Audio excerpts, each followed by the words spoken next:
Hey, what's up, everybody? It's Chromat here. Today I'm coming at you with another video. I was originally going to do a video about how to get those pesky melodies from your head into your DAW, but the notes for that are actually going through quite a few rewrites, as there are some information on that one that doesn't need to be in there. So I am in the process of rewriting that. So instead, you are going to get a video about a popular songwriting technique, call and response. So what is call and response? Well, let's look at the Google definition first. In music, a call and response is a succession of two distinct phrases usually played by different musicians, where the second phrase is heard as a direct commentary on or response to the first. It corresponds to the call and response pattern in human communication and is found as a basic element of musical form, such as verse-chorus form. Okay, so what does that mean? Well, when an instrument plays a melody or rhythm and another set of instruments respond to that melody or rhythm, hence call and response. A set of instruments plays a call and another set of instruments responds to it. So I have a few examples here. Three of the examples are dubstep, and the final example is a pop song, which you can already tell right here. Anyway, so the first example is nuclear. I'm going to play it, and then I will play it a second time, listing the call and response areas.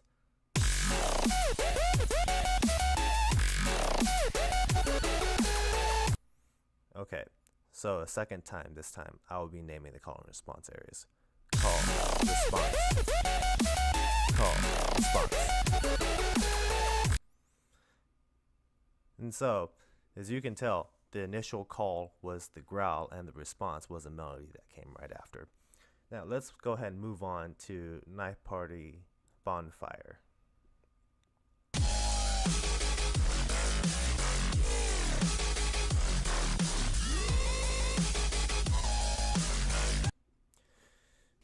And once again, a second time, but this time I will be naming the call and response parts.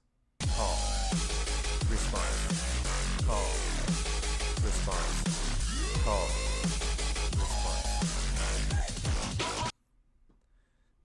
response. I may have miffed up the last one, but the idea of call and response still stands for the previous parts. Okay, so let's move on to the next one, Avicii Levels Skrillex remix.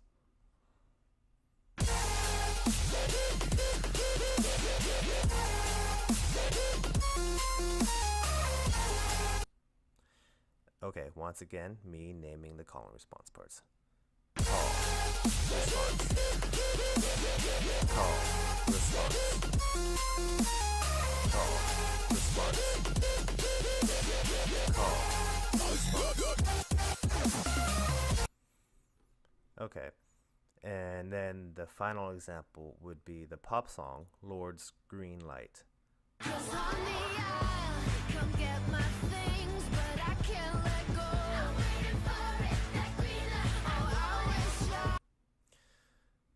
And once again, me playing through it, naming the call and response parts. Call, response, call, response.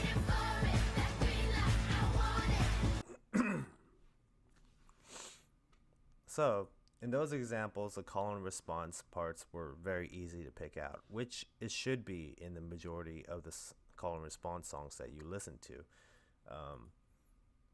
because they are one melody is making the call, is playing the melody, and then that melody will stop, and then another set of instruments or a different vocalist sometimes will pick up the response. So it's usually pretty easy to pick out. Okay, so why call and response? Call and response is very, very catchy. It's very good at hyping up your crowd. It is also very easy to mix. Well, significantly easier, because mixing is kind of a complicated process. But it is much easier to mix than, just stacking sounds on top of each other.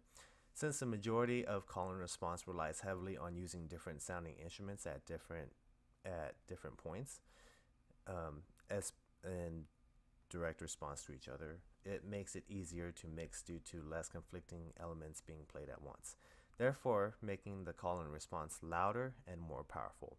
This is especially essential for dubstep producers because their drops rely heavily on call and response, as these drops point out. Okay, so how do you do call and response? Call and The important thing to take away from call and response is that it is two two successions of phrases being played one after the other, and they are a direct response to each other. You can use, actually, it in my opinion, it is best to use different instruments for this, as they do this in dubstep. So right here,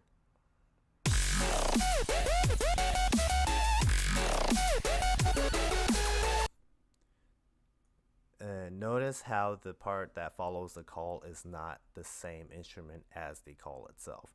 It's usually a different instrument.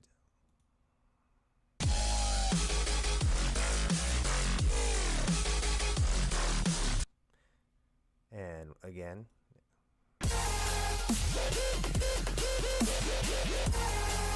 the more your call and response stands out, the better, to me at least, the better your call and response is. Um, okay, let me see. And just like any tool, uh, call and response should not be used freely. Only use it if your existing composition needs call and response. Uh, it is a great way, to me, to hype up the listeners, and great for dancey tunes as well as grungy ones, but it may not be necessary for softer tracks.